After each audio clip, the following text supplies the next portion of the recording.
I'm taking on the challenge of uncovering how negative reinforcement is affecting my life and yours. Let's see what we discover together. Negative reinforcement is a concept that's often misunderstood, and even more often, overlooked. But the truth is, it's present in so many aspects of our daily lives, shaping our behaviors and influencing our decisions in profound ways. Negative reinforcement can lead to unhealthy habits and stress responses because it's rooted in avoiding pain or uncomfortable feelings, rather than seeking pleasure or reward.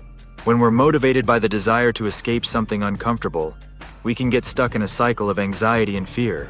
For instance, if you're afraid of public speaking, you might avoid giving presentations at work, not because you're not capable, but because you're trying to avoid the discomfort of speaking in front of a crowd. This avoidance can lead to a sense of relief in the short term, but it also prevents us from facing our fears and overcoming them. As a result, we might feel anxious or stressed in other areas of our lives, even if we're not directly confronted with the thing we're trying to avoid. For example, that fear of public speaking might make you feel nervous in meetings or when interacting with colleagues, even if you're not giving a presentation.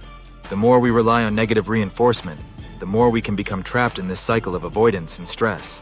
And it's not just limited to personal fears or anxieties. It can also affect our relationships, our work, and our overall well-being. By understanding how negative reinforcement operates, we can start to recognize the patterns and habits that might be holding us back.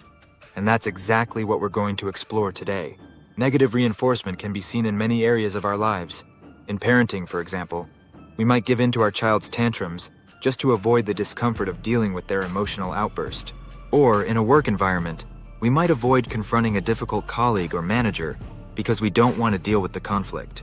In social interactions, we might people please or agree with others just to avoid feeling rejected or ostracized. These behaviors might provide temporary relief, but they can also lead to feelings of resentment, anxiety, or even depression.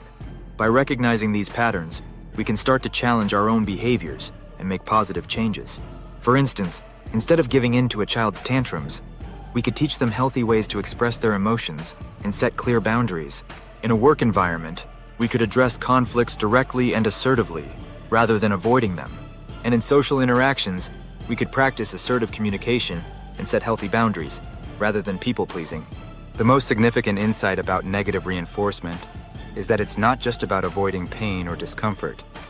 It's also about recognizing the underlying fears and anxieties that drive our behaviors. By acknowledging and addressing these underlying issues, we can empower ourselves to make positive changes and develop healthier habits. Ultimately, understanding negative reinforcement can be a game changer for personal growth. It allows us to recognize the patterns and habits that might be holding us back, and gives us the opportunity to make conscious changes. By being more aware of our motivations and behaviors, we can cultivate a greater sense of self-awareness, self-acceptance, and self-compassion.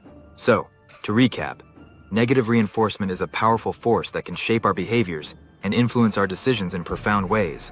By recognizing its patterns and effects, we can empower ourselves to make positive changes and develop healthier habits.